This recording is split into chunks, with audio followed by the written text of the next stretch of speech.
Pemerintah Aceh Utara ikut memeriahkan Pekan Kebudayaan Aceh atau PKA ke-8 tahun 2023 di Taman Sultanah Safiatuddin Banda Aceh. Berbagai benda sejarah dan rempah ikut dipamerkan di Anjungan Aceh Utara untuk menarik pengunjung dan juga sebagai informasi serta edukasi.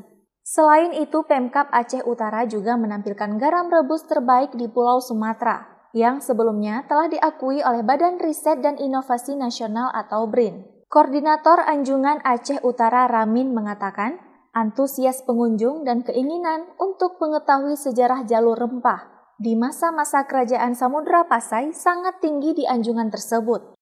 Ramin juga menambahkan, tidak hanya sekedar pajangan, keberadaan rempah-rempah juga menggambarkan jejak sejarah Kerajaan Samudra Pasai yang dulunya menjadi pusat perdagangan rempah-rempah dunia.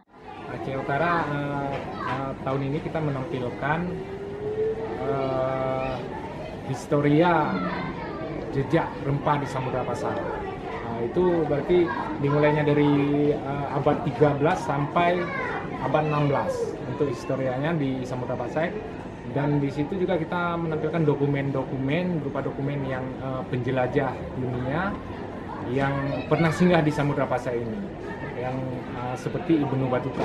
Dia menceritakan juga dalam catatannya itu tentang komoditi rempah yang ada di Samudra Pasai pada masa itu. Dengan jalur rempah itu kita juga menampilkan replika kapal rempah. Replika itu ilustrasi daripada catatan penjelajah dunia. Artinya siapa yang pernah berkunjung sini dalam kapal rempah itu disebutkan apa komoditinya. Itu juga masyarakat pengunjung dia lebih suka mengamati replika tersebut. Antusiasnya semakin ramai itu. Pengunjung umumnya dia tertariknya dengan sejarah Samudra Pasai ini, baik dari jalur rempah maupun sampai ke era kolonial. Dari Banda Aceh, Lala Nurmala melaporkan untuk Puja TV Aceh.